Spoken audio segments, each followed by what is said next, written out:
dyslexic, and he stayed here until graduating from high school.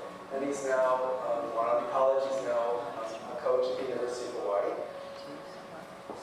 One of the things I really like about being a teacher here at Assets is, first of all, we're dealing with children who really struggle in many schools because of learning differences, and it has nothing to do with how smart they are. It just has to do with how the methods of spelling and reading and writing and doing numbers.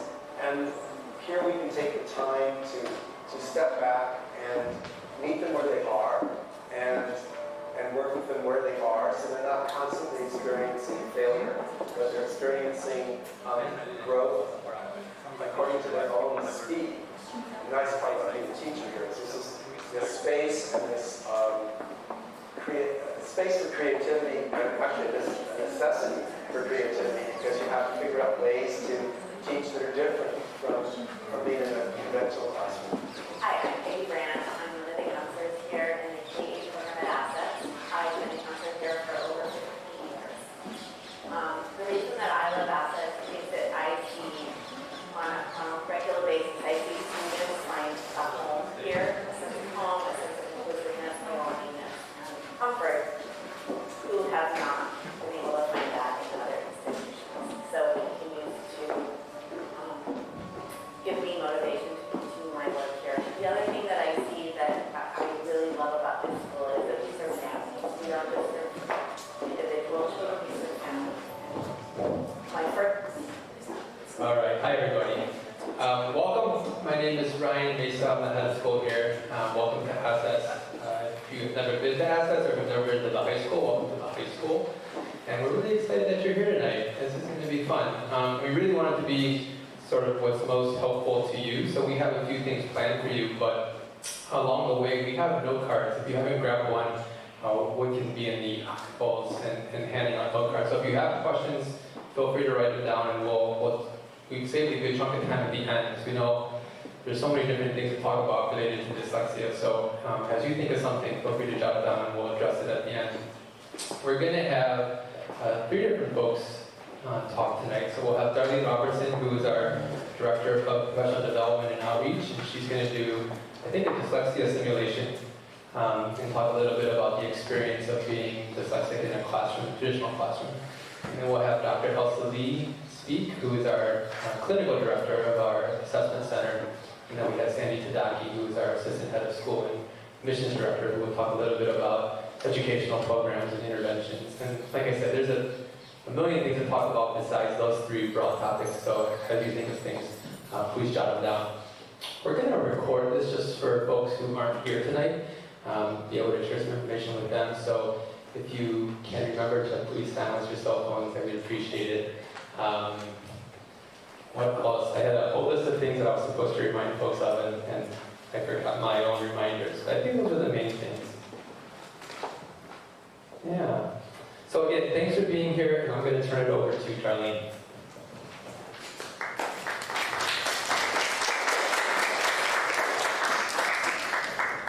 Hi. Well, welcome again to, and thank you for coming. Those of you that are here, those of you that are streaming online, hello.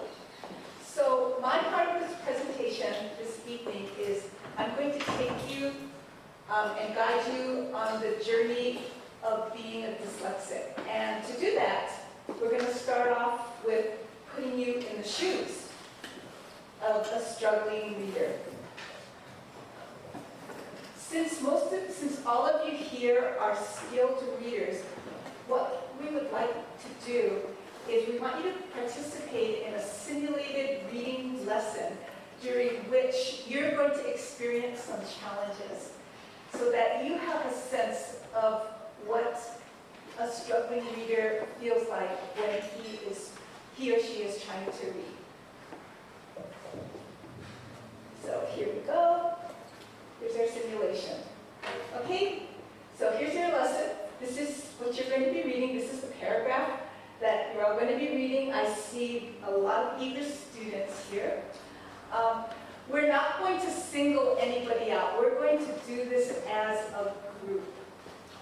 Okay, so let's just begin with our lesson. You can see that we're going to start on the right-hand side with the word once. everybody read together. Go ahead. Once.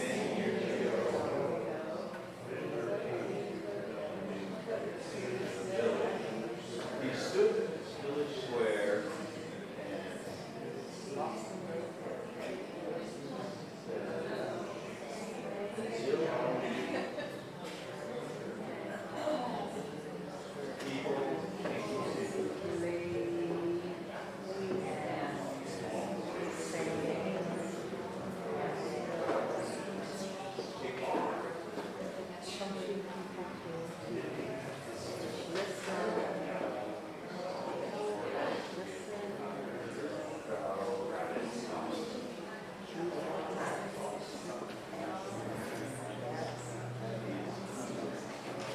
Okay, let me help you guide you through this.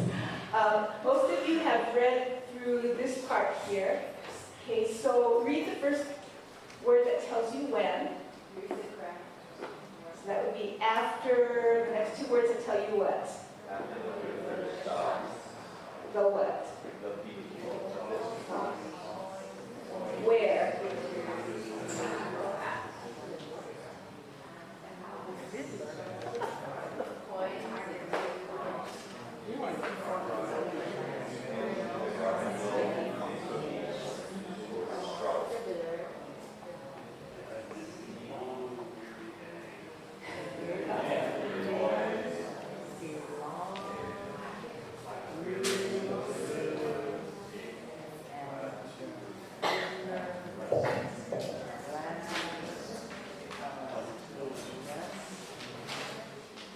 Okay, well, that was our lesson.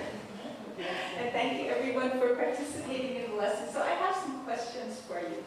I did hear a lot of people start off reading, and then it kind of died off on the end. So I tried to do what a good teacher would do and help guide you through some of the process. And now we're at the end here. So I have a question for you. And you're all students, so all of you are going to be eager to share something. So what did you do to read the story? What did you try to do to read the story? What are some of the things that some of you did? Thank you. Yes? Match the words to the words I know. Okay. Because, for one, most of them are backwards, but they seem familiar already. So you can match them to things you already know. So you were matching words to already know. It sounds like you were also using a little bit of context clues. Right. Okay, what are some other things that you did to help you read? Yes? Skip the words and do it. Okay. What you're talking about is a little bit of fluency. Did you hear what she said? Skip the words that she didn't know. And then she kept going. Because you're more comfortable being a fluent reader. Okay, some really good strategies, other things that some of you might have done.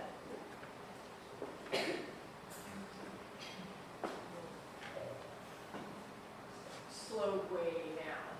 Okay, so you've adjusted your pace. So you slowed way down, and you slowed way down because you did not recognize the word. If you didn't recognize the word, then what were you trying to do?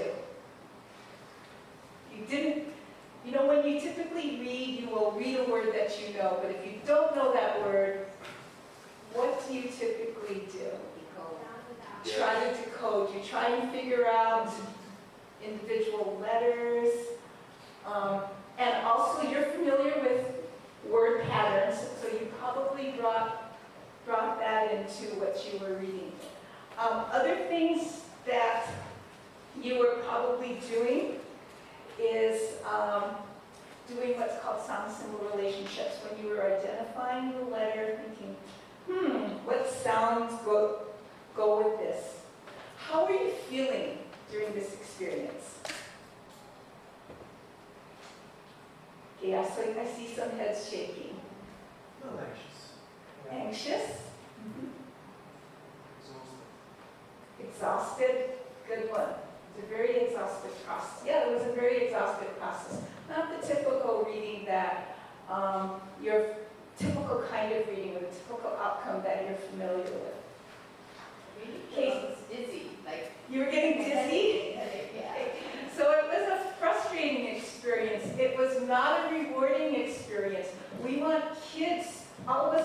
kids to enjoy reading, but doing something like this was a very frustrating experience.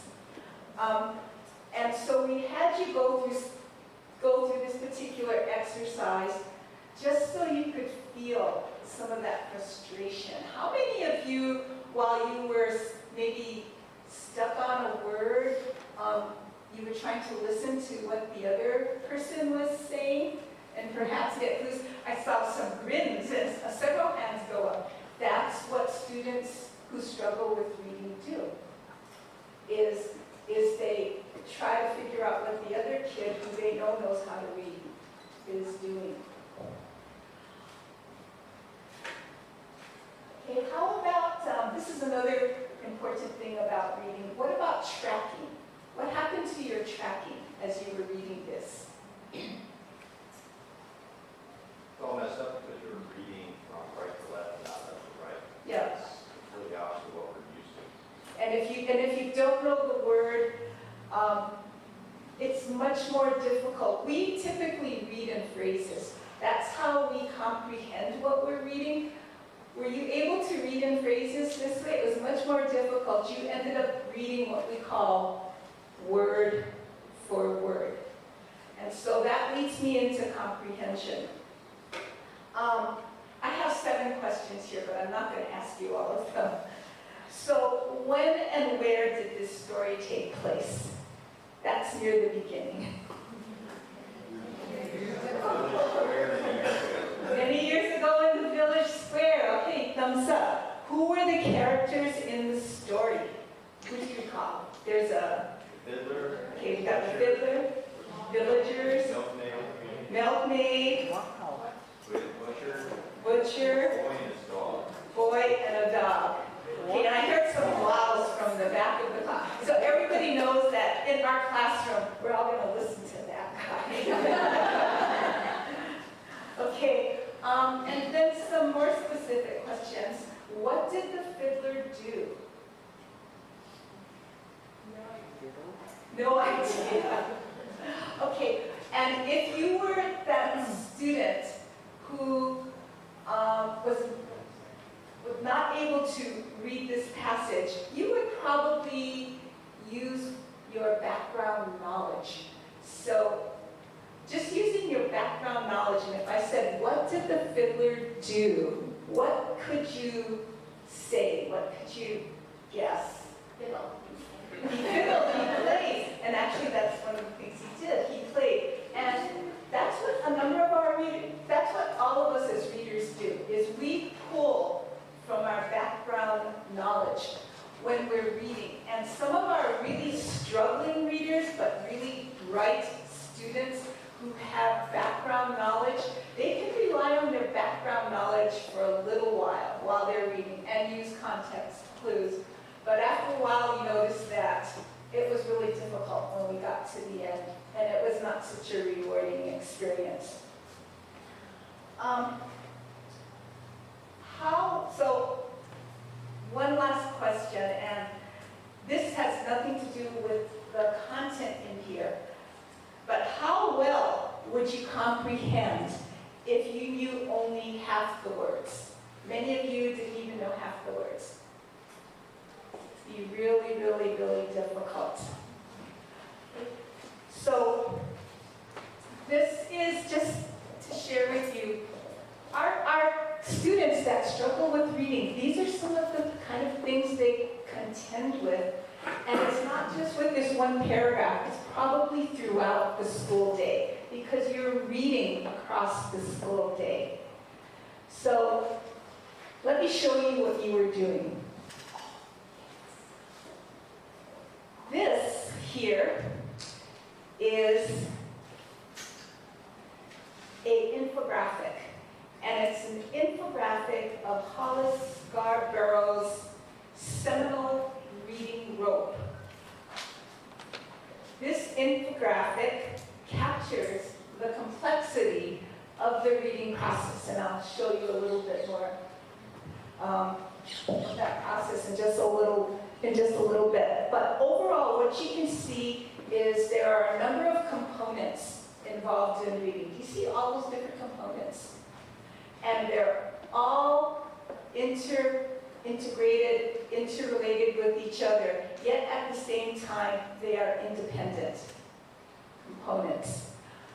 This infographic, I'm going to move this because the wind is blowing my paper around. This infographic, as you can see, is divided into two sets of strands. So one strand here, one set of strands is word recognition, and the other set of strands, the other set of strands is language comprehension.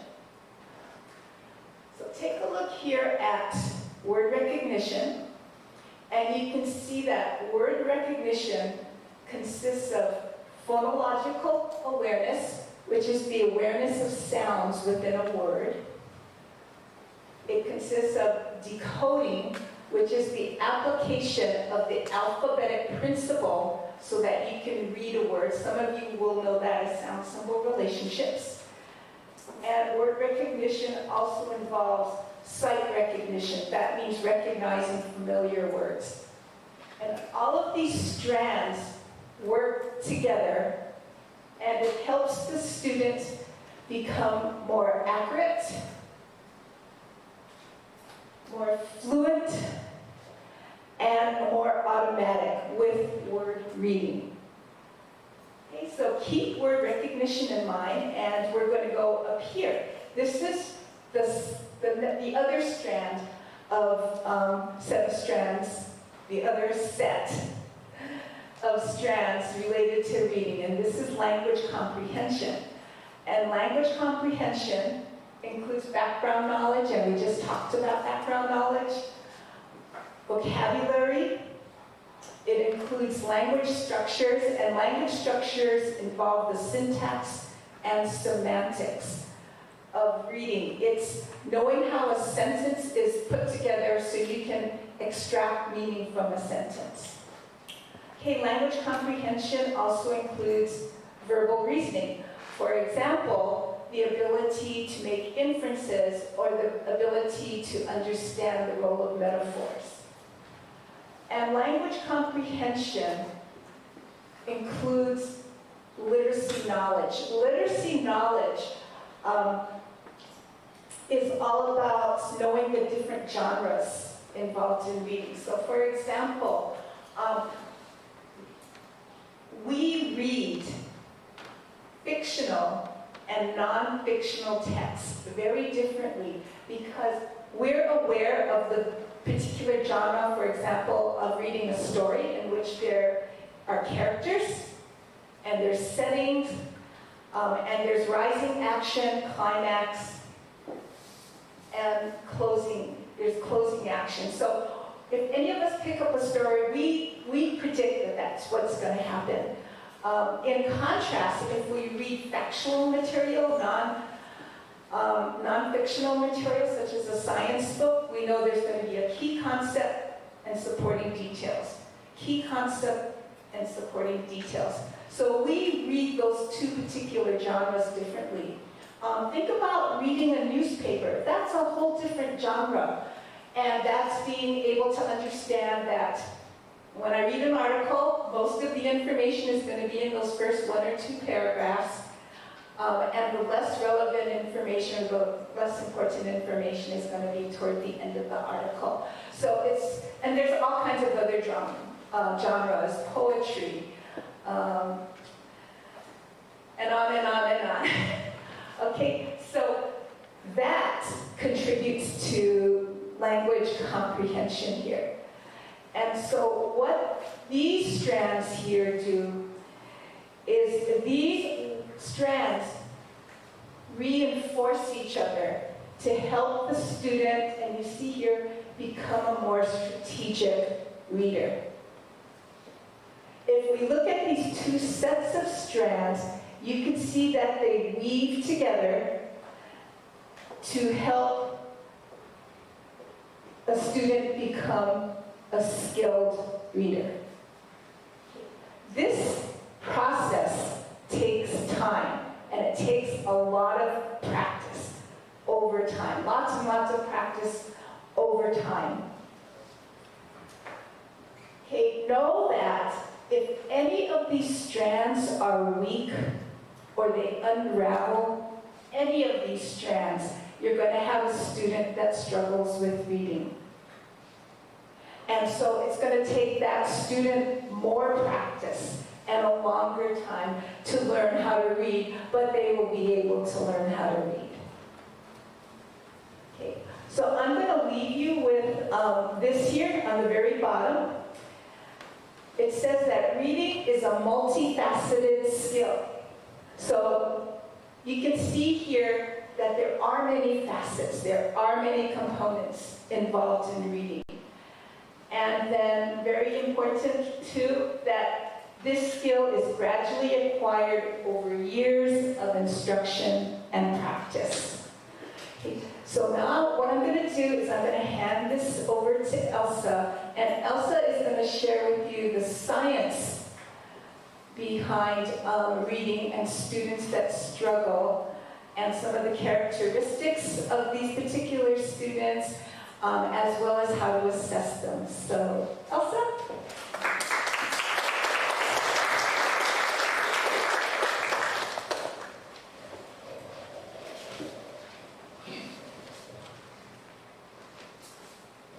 Alright, good evening everyone. My name is Elsa Lee. I'm the clinical director here at Transforming Life Center at Asset School. This is my second month here living on the island. So I am really excited to be here. First time speaking to this particular crowd as a staff of Assets. I've spoken in other places, I teach, and this is a unique experience. When you can see the mountains and the sky and the clouds and you can talk about serious stuff like this, this is great. So, on that note, I'm going to talk a little bit about the definition of dyslexia. Now, there are many different definitions of dyslexia, but we're going to stick with one there's one main reason why I'm going to talk about that, just for simplicity's sake, and also it's important for us to have a common language to explain what we're dealing with, right? When we're thinking about dyslexia, reading disability, you're going to hear many different terms that people use, but we're going to stick with this one definition for the purpose of, for me to be able to explain to you what dyslexia means and what we can do in terms of interventions. And I'm also going to talk a little bit about the role of assessment. So my job here is to do assessments, right? I think I might have met maybe one or two of you here, I'm not sure. But my role here is to provide evaluations and do these psychological assessments for students who may or may not be at risk for dyslexia and other conditions that we'll talk about. All right, so just very briefly, 3-minute objectives. What would I like for you guys to walk away with? Definition of dyslexia, what it looks like, and the role of assessment. Now, I'm going to try to go. There's a lot of words here, so don't worry about it. This is the definition of dyslexia. So where did I take that from? If you do a Google search of dyslexia, you're going to be able to find this definition in most of the websites you find. Why? Because this is something that was formulated by the International Dyslexia Association. And this is by far one of the most agreed definition when we try to explain dyslexia, and there's a lot of consensus around it, a lot of research has been done. Now, why did I pick this one?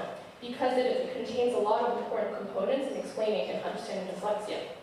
Now, it's a specific learning disability that is neurobiological in origin, so hold on to that thought. It's neurobiological in origin. I'm going to unpack what that means, the science behind that. It's characterized by a couple of things. Difficulties with accurate and or fluent word recognition, poor spelling, and decoding abilities. Now, these difficulties typically result from a deficit in the phonological component of language that is unexpected, often unexpected in relation to other cognitive difficulties or cognitive abilities, and the provision of effective classroom instruction. Again, it's a mouthful, I'll unpack that. There are secondary consequences to this. It's going to include problems in reading comprehension, reduced reading experience, and that's going to impede the growth of vocabulary and background knowledge. What does all of this mean? Now, I'm going to highlight a couple of things that I would like for you to be able to walk away with. And when you work with your own child, or when you talk to someone about dyslexia, if your child comes up to you and asks, Mom or Dad, what am I dealing with? What is dyslexia? My friend tells me about this thing, and I have no idea why, what is this? You can be able to have the language and knowledge to explain this to them. Now, neurobiological. So, neurobiological origin, what does that mean? That means this is a disorder. It's a condition that is brain-based. So it's based on the brain. There is something going on in the brain that can explain this. This is not made-up stuff. Now, this is something that I stole from Dr. Shaywitz. So some of you may have heard or read her book. She is very famous. She is really known throughout the world, and she wrote this book called Overcoming Dyslexia. And what this is showing here is that this is the brain, and you're looking at the left hemisphere of the brain. So there are two hemispheres of our brain, the left hemisphere and the right hemisphere. So we're dealing with the left hemisphere mainly when we deal with language, because that is predominantly the hemisphere that can explain how we understand language, how we process reading, and information as such. So you see there are three main areas. So these are the three main neural systems in explaining reading and language processing. Now, we're going to focus on the red and the yellow first, because those are the two main areas that we would see the brain light up when we do neuroimaging studies like the functional MRI. So when you ask someone to do reading, or when you sit in the machine and the researcher asks you, hey, can you read this word out loud? You're going to go through something called the decoding. That's something that Darlene just talked about. Two areas light up, the red area and the yellow area lights up. So what is the red area? It's the Phonological Lobe in the brain, and it is responsible for phonological processing. So when you try to decode, when a child tries to decode a word that they've never seen before, that part of the brain lights up. And this is the brain of a typical reader, right? The yellow part of the brain is called Occipital Lobe. That is more to the posterior. Posterior means the back of the brain. These two areas are more to the left posterior side of the brain. Now, don't worry about the jargon, don't worry about the terminology. If you're not familiar with the brain, I just want you to have an understanding that there are actually differences. So in the occipital part of the brain, that part also lights up. What is that responsible for? You see more developing readers who are trying to recognize words by sight. That is the part that's responsible for that. What about the green area? The green area is more in the anterior part of the brain. Anterior simply means the frontal area. That is responsible for executing language, expressing language. You're coming up with words, analyzing, articulating. Now, again, let me remind you, this is the brain of a typical reader. So what did Dr. Shaylitz do in her research studies? So she tried to compare the brains between the non-impaired readers and the dyslexic readers. So on the left side of the brain, left side of the screen, you see that that's the same one as the brain that I just showed you in the previous slide. On the right side is the brain imaging of the dyslexic reader. What do you see? There's an overactivation in the Broca's area. So right as you see that there's a bigger, larger green circular area in the Broca's area, and then there's an underactivation in the temporal and the occipital area, which are the two main areas for phonological processing and for word recognition. Now, we're not sure why that's the case, but this is what the researchers call the neurosignature of dyslexia. So you do see that when dyslexic readers try to read, it's not that they cannot read, but they do see that there is a difference in terms of the processing and the wiring. There's an underactivation in those two areas that I was just talking about, the red and the yellow area, but the green area somehow is more active and it's overactivating. Why is that the case? There are different theories to explain that, but one possible theory is that dyslexic readers try to overcompensate by using their frontal system. So they try really hard to make sense of what they see by using other parts of the brain so that they can articulate the word, but it's much slower. And that's why we hear a lot of problems with fluency. So this is one of the experiences that dyslexic readers would go through, and this is in part because of the differences in their nervous system. Now, second part of the definition, we talked about difficulties, the way that we characterize dyslexia. Difficulties with accurate and fluent word recognition. So word recognition, this is a term that you guys probably have heard a lot about. Darlene just talked about it in depth with a lot of details. So word recognition, in a more layman's term, it's pretty much like sight word reading, right? We all know what sight words are. We try to teach our kids sight words. You give them a list of words. You try to have them be able to identify the words quickly, automatically, instantly. So the key here with word recognition is not to sound out the word one by one. It's really to have the kid to be able to see the word and be able to say it immediately out loud. There's a lot of authenticity. It's almost like an instant process. Now, why is that important? You can imagine if you were to read a passage, right? Let me see if I have one. Oh, I have one. Okay. So there's a passage here. I forgot about the orders on my slides, sorry. So when you read something like this, to you it's pretty, assuming that you all have pretty skilled readers here, you can look at something like this and go, when I'm feeling sad or grumpy, I like to look at colors. It's fluent. You don't have to sound out the words one by one and decode them in order to know what the passage is about, right? It's automatic. You don't have to put in that extra effort. But you can imagine for a dyslexic reader, that's not the case. Why? Because they need to decode the words one by one. And by the time they're done decoding, they're exhausted. They have no idea how to connect the words. So this is, in part, going to explain why reading comprehension is so hard. If you have a reader at home who seems to be okay with sounding out words, it's not a problem with their decoding, but somehow they just don't get it. But this is one of the reasons why, because they're really slow and they put a lot of attention in being able to decode the word. So they really miss the main point. What is the big picture? I don't know. But you just heard it, I don't know.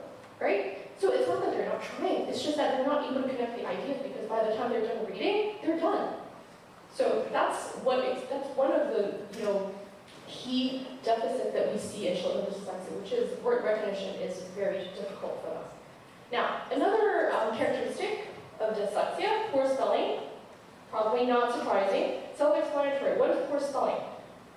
Children who have difficulties decoding, children who have difficulties reading will usually have trouble with spelling. Now, why is that?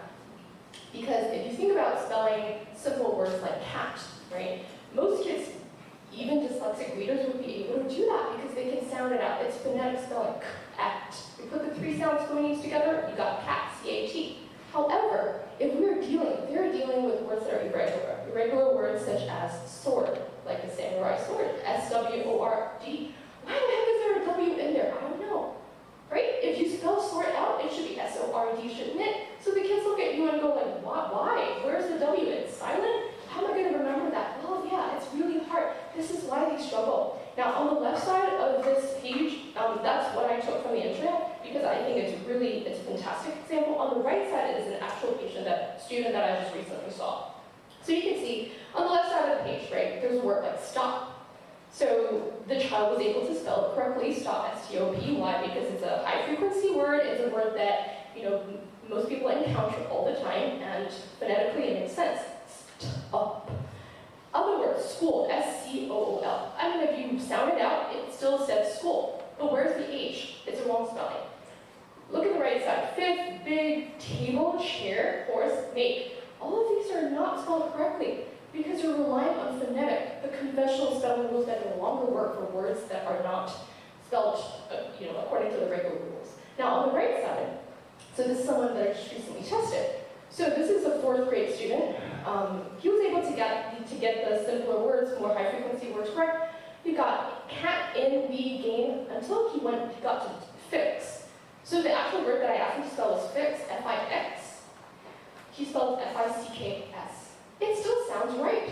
So, when the child has trouble if they're having trouble understanding the letter-sound relationship, it's going to make it really hard for them to spell words phonetically or non-phonetically. However, for students who have more severe cases of dyslexia, you're going to see that they're going to have a lot of difficulty, especially with irregular words.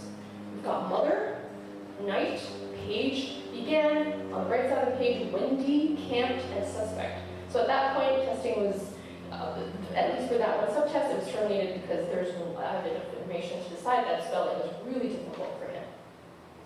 Decoding. Now, decoding, again, is a term that you may have heard a lot of times before. Darlene just talked about it as well.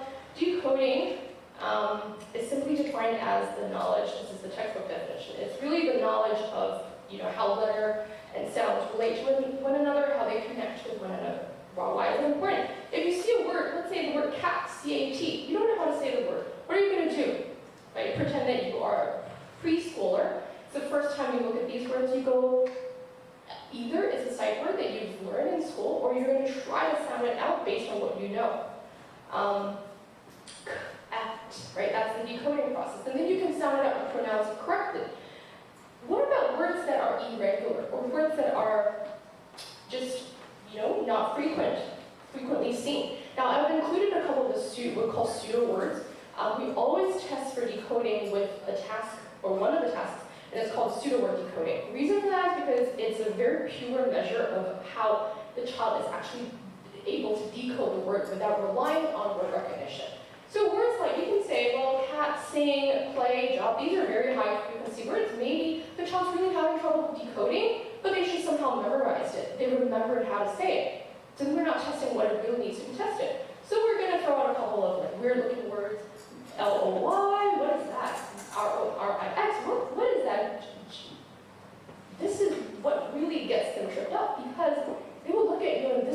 word. I said, I know it's not a real word, just read it as if it is.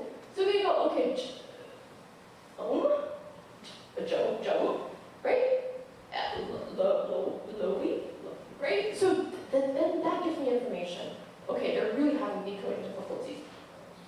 So in order for you to be able to read the word, I assume that most people here are able to decode these words, even though they're not real words. The word June. How do we get to the word June? It rhymes with the word room, right? So what you're actually doing in a split second is, oh, let me go search in my lexicon and look for a word that rhymes somehow, or reminds me of another word that I actually know. It shortens the amount of time that I actually need to try to sound it out. June. Oh, June. Oh, why? Because I'm replacing the phoneme, the R sound with the J. So I put it together, I blend it together, it becomes June. Easy. Well, no, not so much easy. It's not easy for dyslexic readers. Now, I'm going to give you a task. Raise your hand only if you don't know this word. What? Everyone knows? Oh, okay. No fun. Anyway, so most of you, everyone here knows how to say this word? For real? Yeah? Okay. Yay! Okay, so everyone is a Mary Poppins fan. So, let's just imagine that you've never seen this word, you've never watched Mary Poppins, and somebody throws this word at you, your child decides to test you, which was what my kid did anyway. So she came home one day and goes, I learned a new word, I bet you don't know. So she showed it to me. I'm like, wow, this is really hard. Let me try to sound it out. This is decoding, right? When you don't know a word, which I'm sure all of us have encountered these situations. You open your Time magazine and you go, wow, I'm pretending that I know all the words, but I don't. There are definitely going to be vocabs that we've never read or never learned before. What are you going to do first thing? You're going to decode it. You're going to try to sound it out and look. Have you heard this word before? Yeah, it sounds, oh, this is the meaning. This is the word. This is what we do. So adults do that too. So next time when you see a child struggle with their decoding, try to be empathic. They're really working hard towards breaking the word down into segments and trying to sound it out. Okay, phonological. So these difficulties typically result from a deficit of phonological component of language. What does phonological mean? So, textbook definition is the ability to quickly and correctly hear, store, recall, and make different speech sounds. What does that mean? It simply means the ability for someone to be able to play with, manipulate, make sense, understand, process the sounds in a word, in spoken words. Going back to the word cat, right? So the phonological, the phonemes that make up the word cat, there are three. So it's k-at, right? This is, the poor cat always gets used as an example all the time. So, because it's easy, right? Everyone can relate to that. So cat, so there are three phonemes, k-at, and you gotta be aware of the fact that there are three phonemes in the word cat in order for you to be able to even try to sound it out. Phonological processing is such a critical aspect for readers, any readers. This is a common challenge for a lot of dyslexic readers because, in fact, at least half, if not more, 6% of the readers who've been identified as dyslexic struggle with phonological processing. So what that means is they don't have the awareness of phonemes. When you hear a word like sing, you're going to think, okay, it begins with the letter S because it goes S. Not so easy for dyslexic readers. So they actually lack the ability to hear, or to link the connection between the letter and the sound. For some of the kids, it comes very easy. For typical readers, it comes very easy. You look at the letter S, and then immediately the child goes, S. Oh, I can sound it out. Right? So that's a very simplistic example, but you get the idea. So that is the phonological processing that is usually a deficit for dyslexic readers, which will in turn affect their ability to decode and to read fluently, and hence their reading comprehension, and so on. Now, for the interest of time, I'm not going to go into much detail, but by definition, dyslexia is diagnosed in spite of adequate cognitive abilities, meaning when somebody has trouble reading, it's not because they don't have enough cognitive abilities, it's not because of their IQ. In fact, people with all ranges of IQ can have dyslexia, right? This is like one of the number one myths that have been debunked, hopefully, at this point.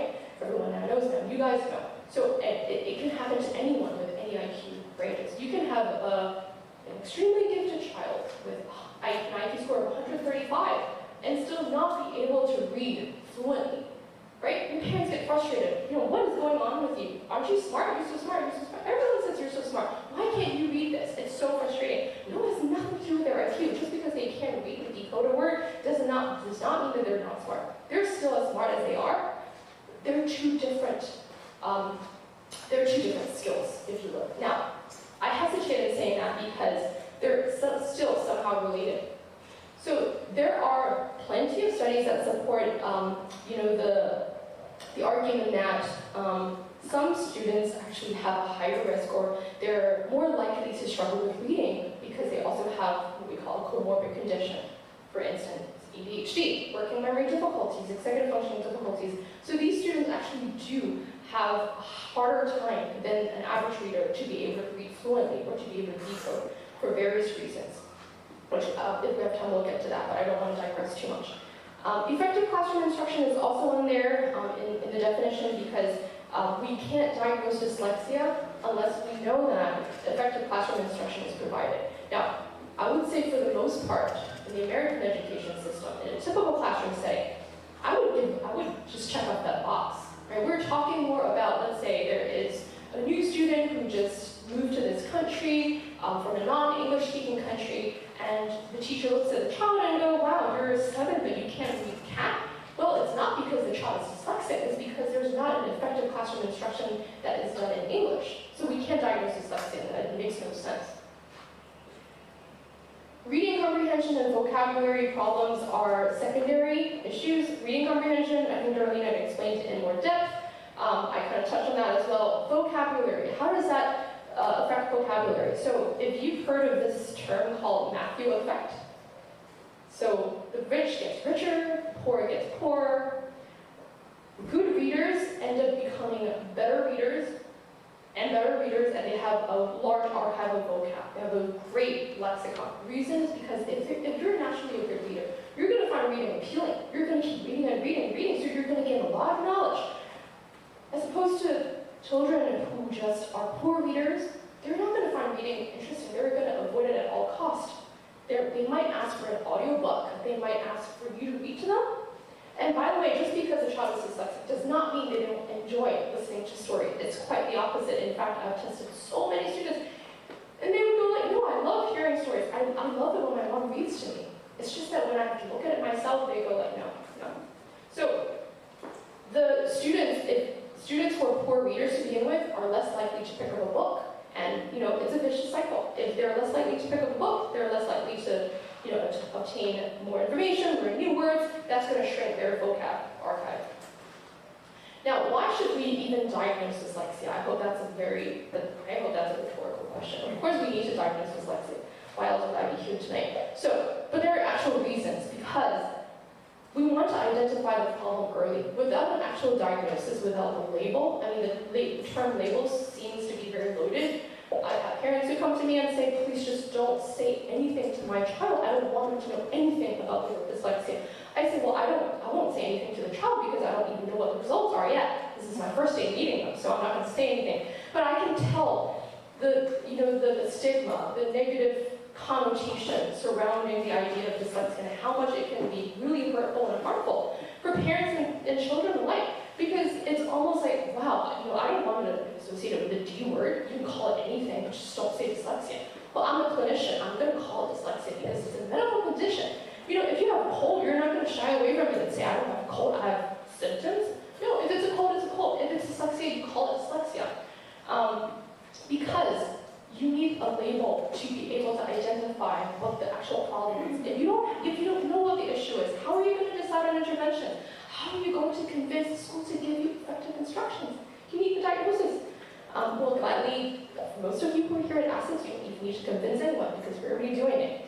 So, necessary accommodations, that's another thing. Now, if you're dealing with state legislations who will actually fight you by providing the accommodations that you actually need because you don't have the dyslexia diagnosis, well, you're in trouble. There are actually states, I don't recall which states, but thankfully it's the minority, that there are some states that would not give you anything unless you have that diagnosis. Well, easy, then I'll get the diagnosis if I actually have it. So, it's pretty obvious why we want to get the diagnosis if it's actually indicated, right? We're not handing it out like candy. If your child actually struggles send them for an assessment, get them evaluated, talk to the teacher, raise the concern so that we can actually figure out what is going on and identify strengths, weaknesses, and find the right interventions. Now, I'm going to talk a little bit about the assessment process, because that's what I do. So the assessment process goes like this. We start with doing an interview. We call it a clinical interview with the parents, with the guardian, somebody who is most familiar with the child. Talk to them for about half an hour, 45 minutes, to try to understand what is the problem here. A lot of times parents would come and they would say, my child has problems. And I go, what kind of problem? They can't read. What do you mean they can't read? So if you and I ever cross paths, don't get offended if I ask you a lot of prompting questions, because unless I know what the problem is, I won't be able to test accurately. I don't know what I'm testing for, right? I need to have a clear understanding of what the referral question is. So this is a really important first step. During the interview, this examiner, it doesn't have to be any psychologist who does these evaluations would ask you, what is the problem? What is the concern? How is your child struggling? Give me some examples. Be prepared to explain. Paper and pencil tests, right? So that's the main part of the evaluation. It's going to take about, here at ACIDS, when I do it, it's about 4.5 hours. Called psychological evaluations or psychoeducational evaluations. I use these terms pretty interchangeably. So what the child is expected to do is to do a bunch of different activities that would involve reading, writing, playing some activities that seem fun. They'd be asked to memorize things, to test their memory learning, and all kinds of things. I also have a slide that talks about the different domains that I assess in these evaluations.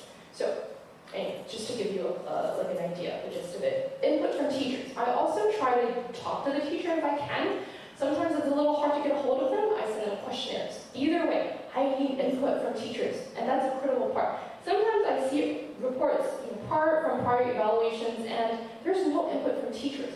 Schools don't like it.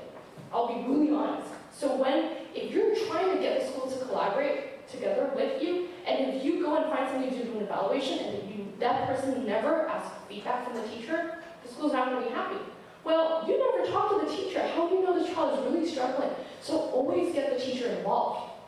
Ask the teacher for feedback. The teacher really knows your kid well, right? We've got the parental perspective. We also need the teacher to tell us, me as an examiner. So how is this child really learning in the classroom? Oh, wow, you know what? It's not so much about the writing or the reading. It's really that, Johnny is very anxious.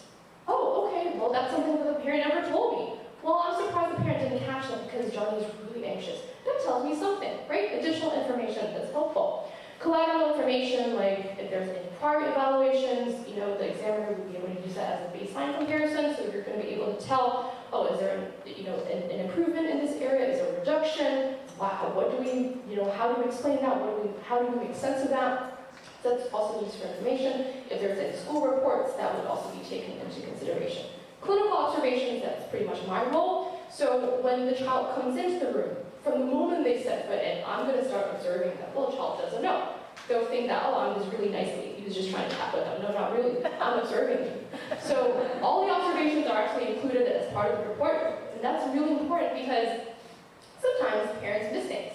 I'll give an example. So I recently tested a child, and the child is very, very hyperactive, extremely hyperactive, and really inattentive. There's no sitting down. No, there's 4 hours of pacing, and gladly, I have a huge office, huge testing room. If you guys have visited, you'll know how big it is. So the child was able to get up, pace around, touch everything in my office. I'm not going to stop him. Why? Because it's going to go into my report. Parents have no idea that this is their child. Why? Because they've done so much to stop them from acting out around the house. The teachers have found a way to accommodate the child, that it seems like it's not a problem anymore. But when the child is in a new environment, when he really gets hyped up, it kind of shows his true colors. And that is okay. There's nothing wrong with it. That's who he is. But that gives me information. And so when I share that feedback with the parents, they go like, wow, really? And I go, well, he's already 9, but you didn't pick that up? Well, no, not to blame them, but I was just honestly very surprised. So, in the end, they were very receptive. They were happy that somebody actually pointed that out because they've always wondered, is this ADHD or is this not? Is this just my kid is being really, hyperactive but not quite to the point where he needs medication? So anyway, so clinical observations are important. Feedback, that is, according to me, is the most important part of the evaluation. Why? Because that is the time that I'm able to explain to the parents what I found.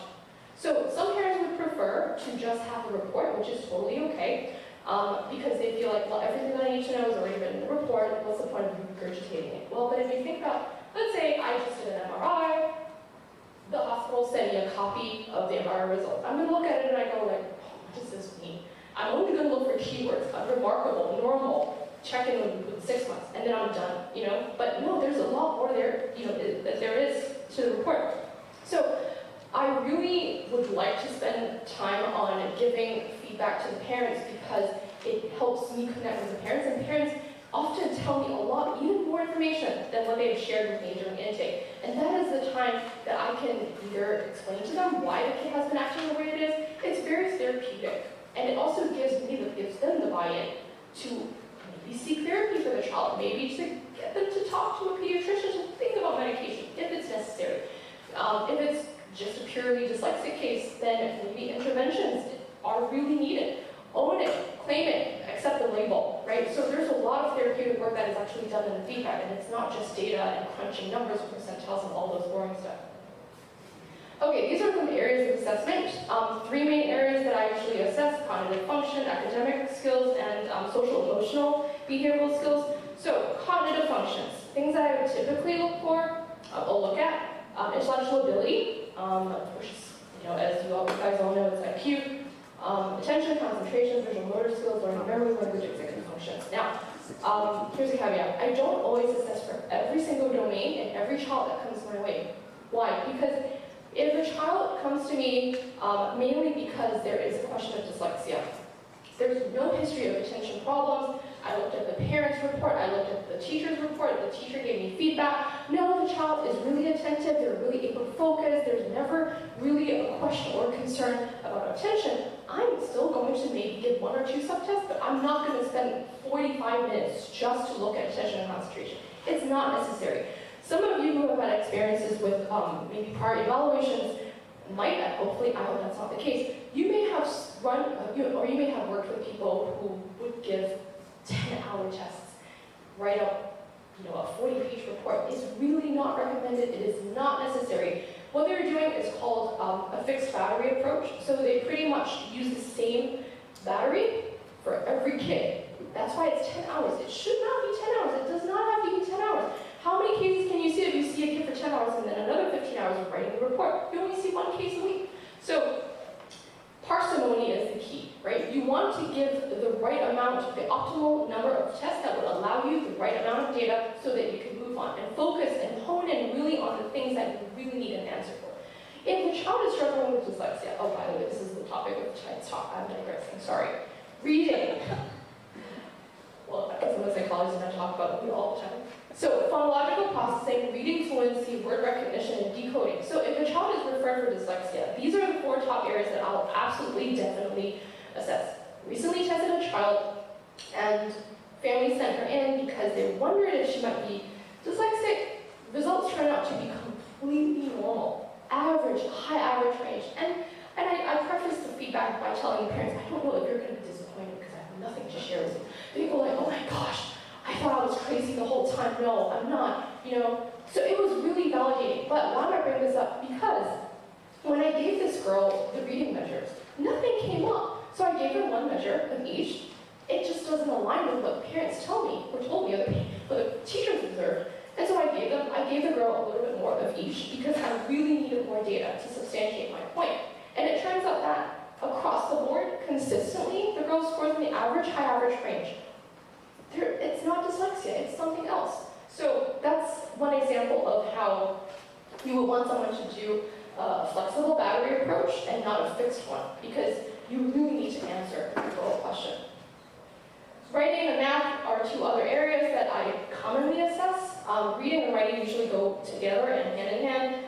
Writing samples is pretty much a must. If it's a learning disability evaluation, you want to be able to assess their mechanics, their grammatical knowledge, semantic knowledge. Are they able to generate ideas? Are they able to write fluently? Is there a difference between the writing under timed and untimed conditions, all things like that. Okay, finally, mood and behaviors and social skills. So parents sometimes wonder why I even have to assess for that. Again, like I said, because I'm a psychologist, of course I have to ask these questions.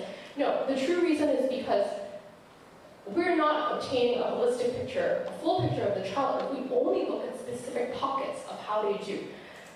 If the child is anxious, they're not going to be able to learn well, whether or not it's related to dyslexia. If the child is depressed, they're not going to be able to concentrate. Hey, guess what? Because people with depression, children or adults, people with depression or anxiety, they're going to mimic symptoms like ADHD. But they're not ADHD, they're just really nervous. So these are things that we really need to tease apart and have, an understanding for it, being able to explain what is going on with this child. Is there a comorbid condition? Maybe it's ADHD with some depression with dyslexia. Okay, then we now know what to treat and how to treat and be, a little bit more focused with the interventions.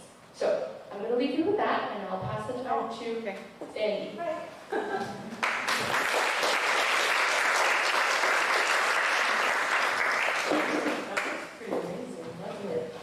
Hi, I'm Sandy. I'm just here to touch on why learning intervention is important. As you saw, the reading process is a very complex one, and it starts at the very bottom with being able to hear different sounds within words. If you have a youngster who seems to be struggling with simple tasks like rhyming, or is having difficulty learning the alphabet, or just recognizing frequently occurring words, put that in the back and talk to the teacher about it, because it's something to monitor.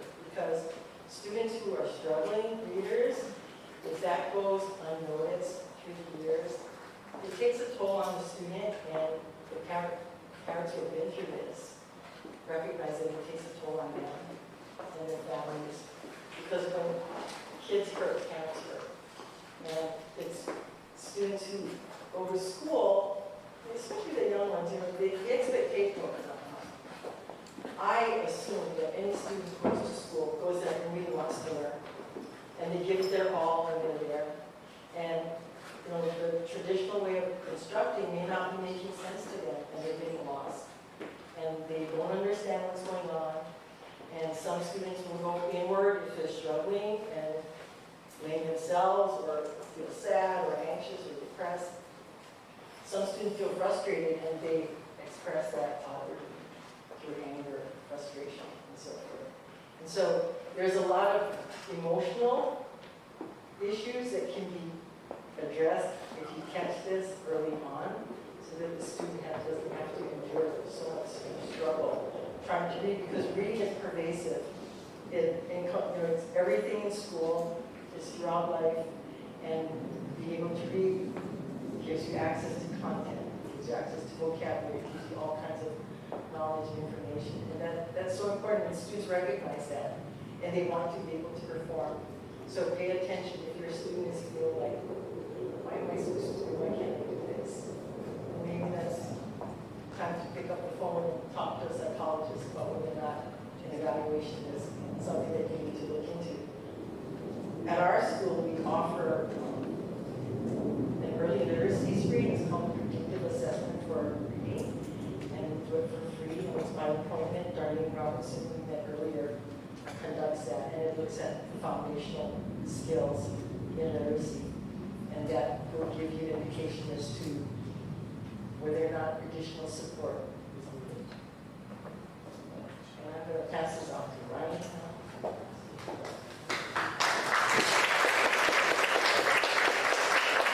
Thanks. So I know it's 6:30. I said we save a lot of time for questions, and we save zero minutes for you. We'll stay as long as you want. So I think what I really want to say is, if you need to leave, you're not going to hurt our feelings, feel free to go. Also, if you want to get more food or more sugar, feel free to get that as well. We have a bunch of questions, and hopefully there's more coming in. I'm going to do my best to mix and match these and kind of get a range of different questions coming here. And then I'll start with Sandy. You can claim it, or you can give it back to me. All right, this is a good one. Is dyslexia hereditary? Oh, highly, yes.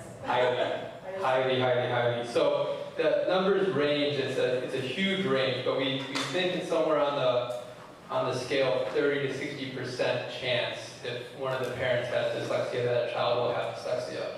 So one of the things that I find really interesting, Elsa talked about it, and it's one of the other questions here. We have a question about how much do we know about the biology regarding dyslexia. And Elsa talked a lot about how expert readers recruit the left hemisphere, right? And so folks who are dyslexic, they recruit the right hemisphere more, and so it makes reading, we call it less efficient. We're talking about milliseconds, but it's less efficient.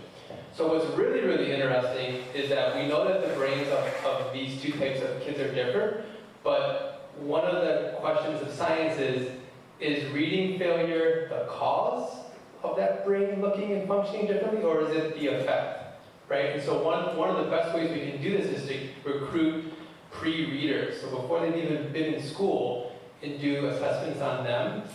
But how do you know who to grab? Right? And the way you do it is you ask for parents who are dyslexic, and you use those kids as sort of your test subjects, and then you have control subjects who are typically readers. And what we found, this is all in the last 5 years, is that even with infants and pre-readers, we can see structural and functional brain differences in these kids. And so what we think we can conclude is that this different brain arrangement is really the cause of reading struggle, not the effect, which I think is super interesting, because like Elsa said, that is sort of in one way a holy grail, which is you have this neural signature and you can figure it out before you have years and years and years of school struggle.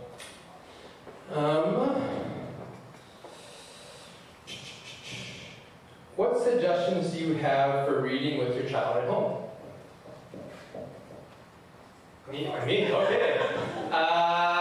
Okay, well, I mean, I think, again, I would just say what Elsa touched on, which is definitely read. I think one of my great mentors is Marianne Wolf, and she talks about how reading begins on beloved laps, which is just you associate a love with reading with your parents or siblings or grandparents or whoever is really important in your life. So I would say don't stop reading. And the other thing I would just mention is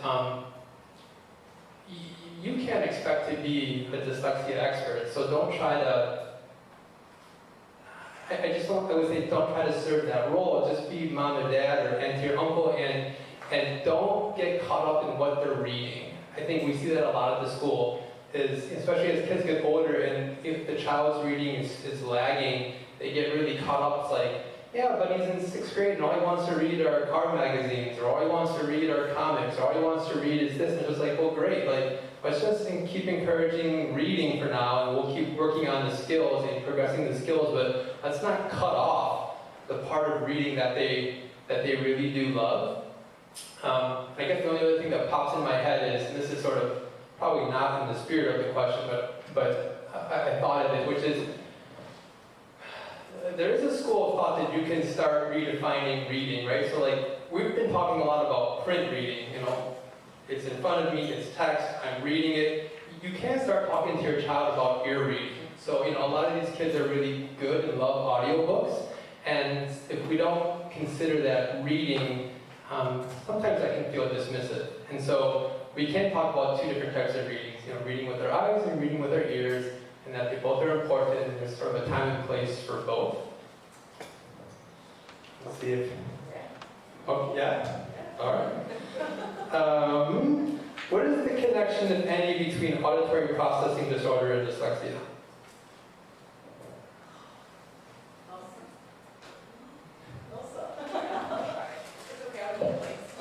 So, auditory processing disorder is not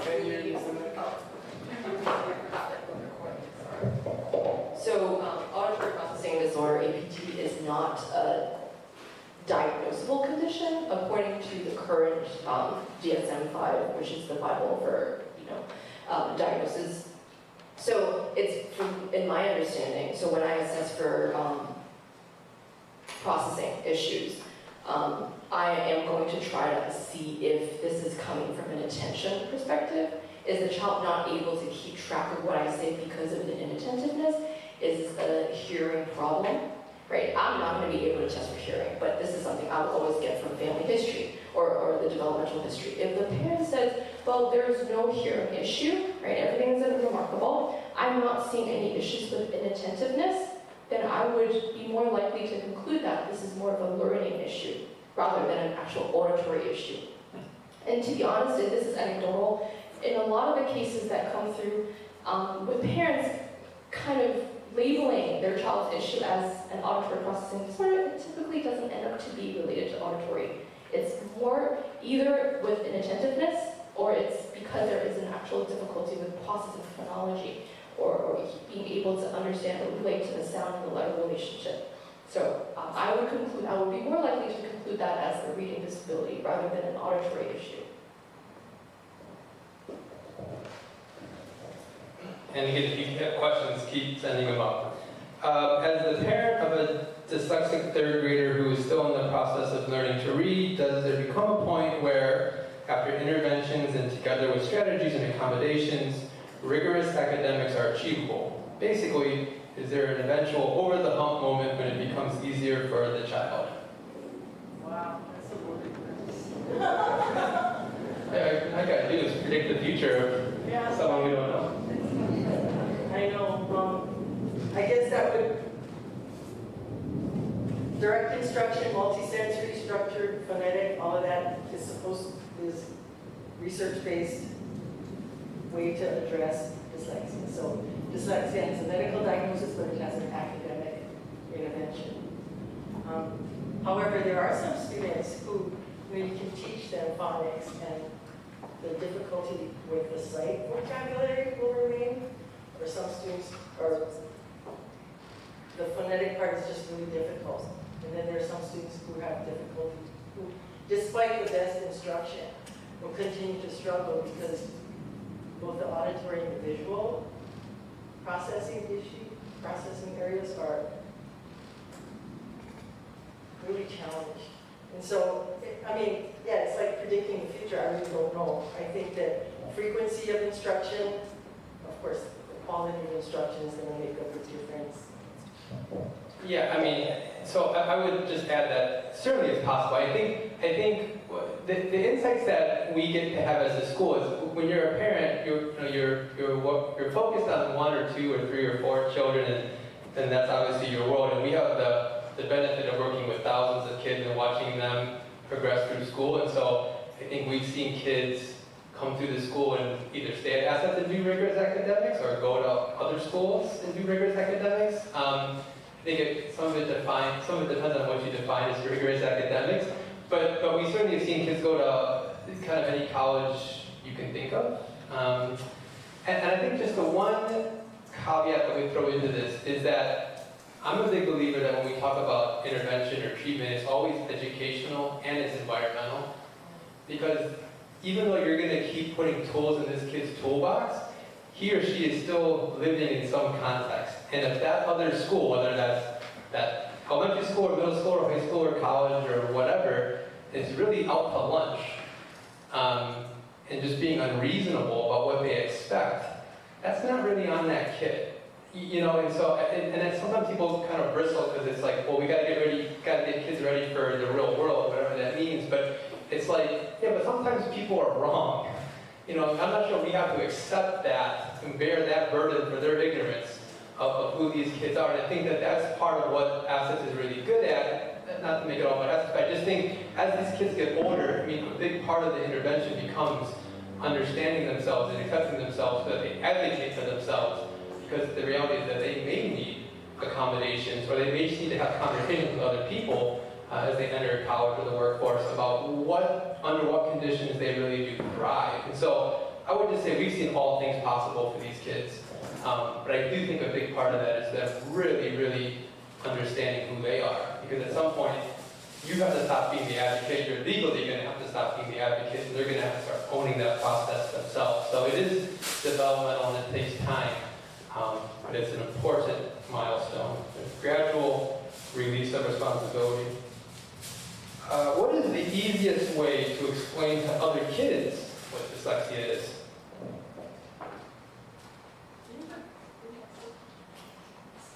Sorry, was that already addressed and I missed it? No, that's a great question. Great one.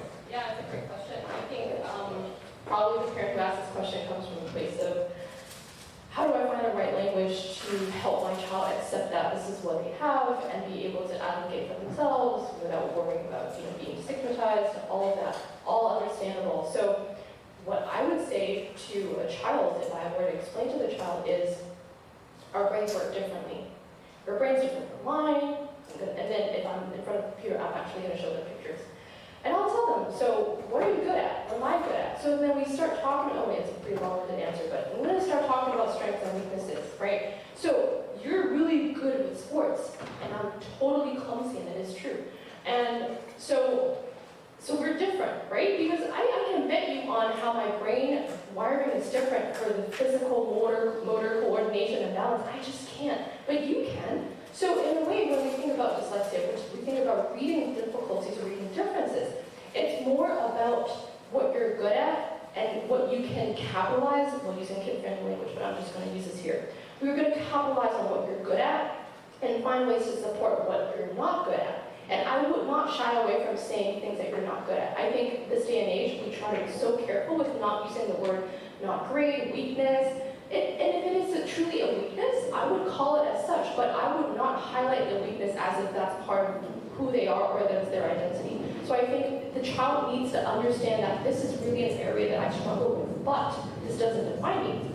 So that's usually how I would take the conversation, and then I would want to try to hear what the kid's understanding is. And believe it or not, kids are so savvy these days, they would have Googled and looked up all the information they can. And they come to you and try to test you, and what are you going to tell me? So it doesn't help by shying away from the problem and to avoid it. The only other thing I would add to that is it can be helpful sometimes to think about situations where we already accept these kinds of differences and don't think twice about it. So it's like, we often talk about I wear glasses and you don't wear glasses, does anybody care, right? So it's this, it's sort of the analogy of I get a reader on this test and you don't get a reader on this test, or I get partial notes and you don't get partial notes, and we each get what we need, and so I wear glasses, or I hurt my foot, so I'm going to have crutches for a while. It's just these things that nobody thinks twice about. If we can help them make connections to those kinds of things, oftentimes. And again, kids typically are pretty great about that kind of stuff. Usually it's the adults that get stuck. My son turned 17. What if we didn't have the benefit of early intervention, was tested, was told ADHD, but recently had some more brain mapping, biofeedback, and now we have no ADHD. Similar question, child was tested in 2nd grade, was not given a diagnosis of dyslexia. They are now older, they're in high school, they show some of the same clinical features. Would it benefit us to get tested, especially because we're now considering the world of accommodations? Come on.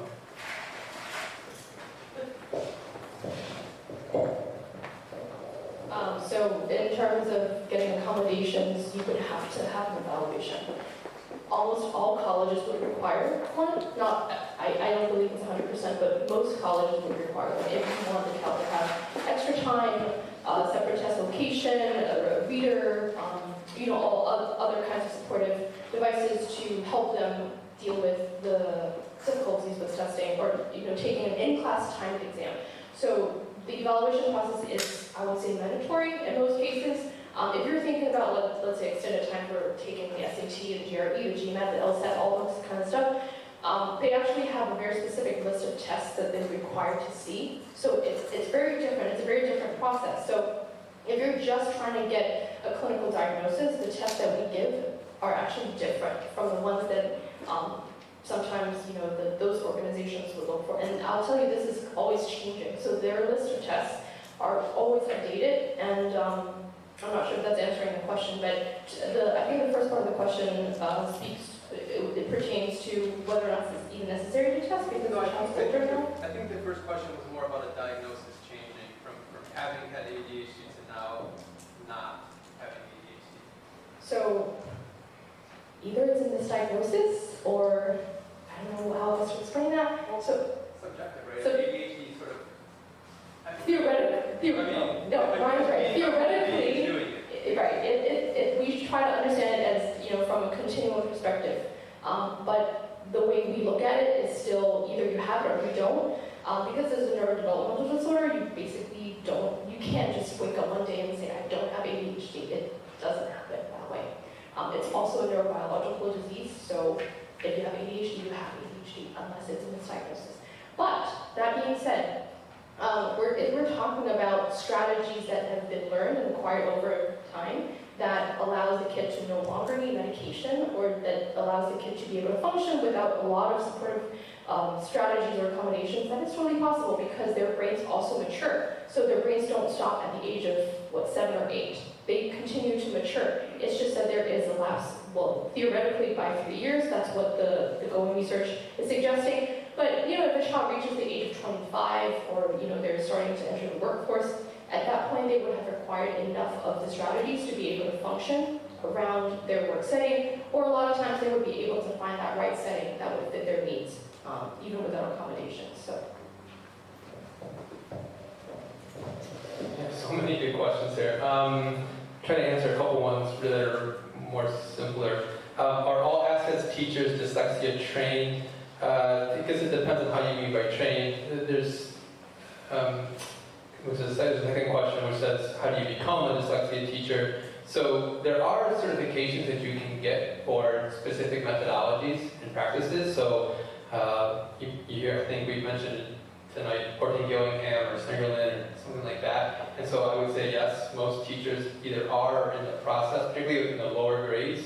Obviously, as kids get older, we focus a little less on reading intervention, we focus more on accommodations. There's a lot of reasons for that, but certainly in the lower grades, yes, they are all trained.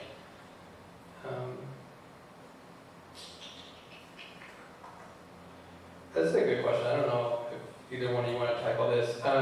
It's been suggested people with dyslexia may also have trouble with executive function, ability to cope with stress and other cognitive issues. What are the theories as to why this may be the case? It is true that there's a lot of the word is comorbid, we can just talk about it as like coexisting conditions, ADHD, executive dysfunction. Any standing theories as to why we see that co-occurrence?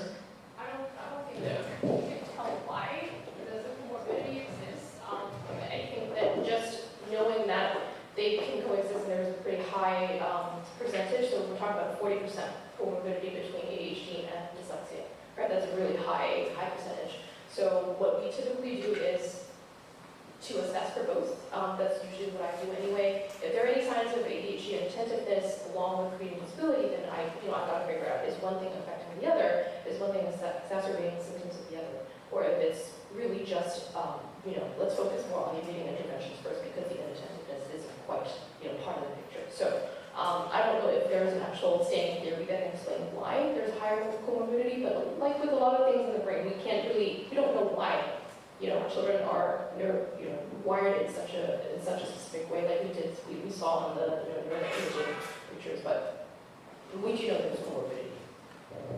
And I should probably add more flavor to the training question, because I think it's something that we see a lot of, is like, who gets to decide if you're trained or not, right? Darlene had that one slide up that showed all the different parts of reading that have to come together. So, there are folks that can go to 1 or 2 day workshops that help you put some tools in your toolbox on one of those issues.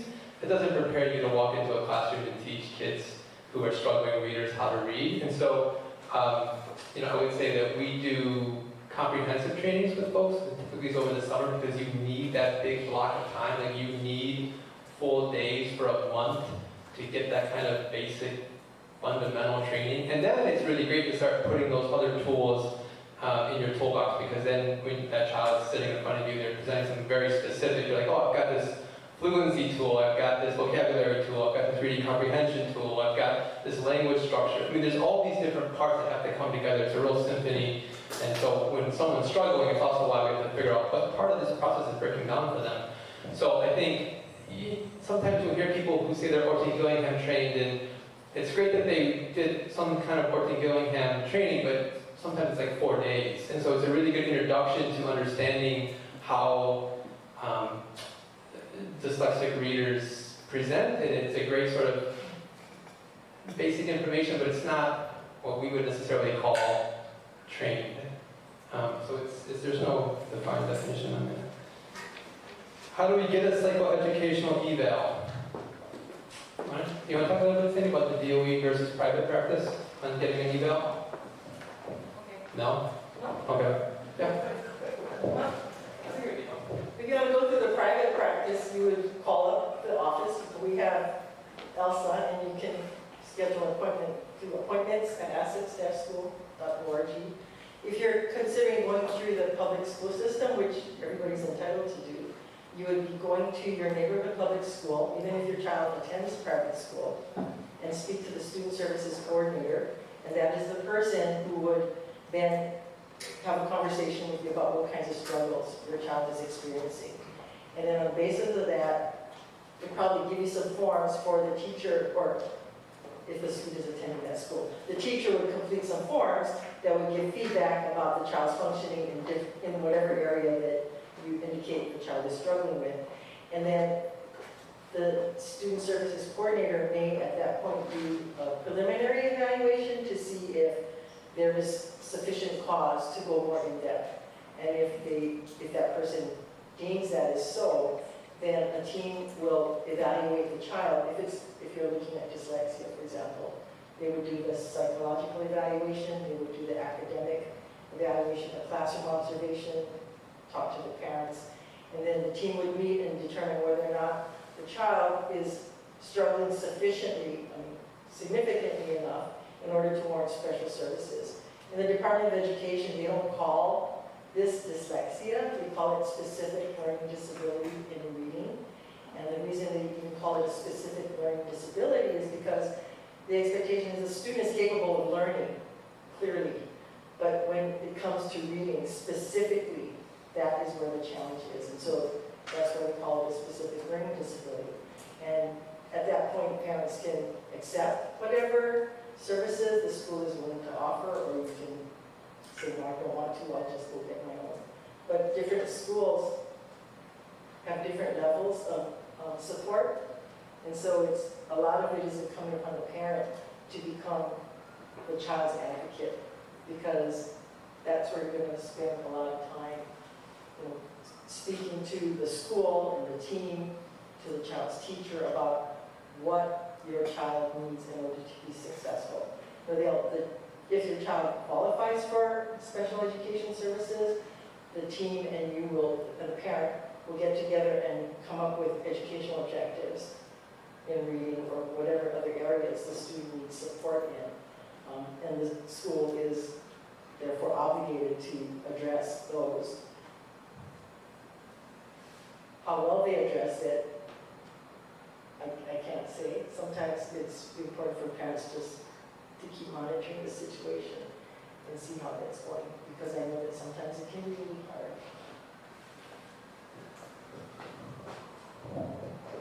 I think I incorporated all the questions into one of the questions. Forgive me if I overlooked something.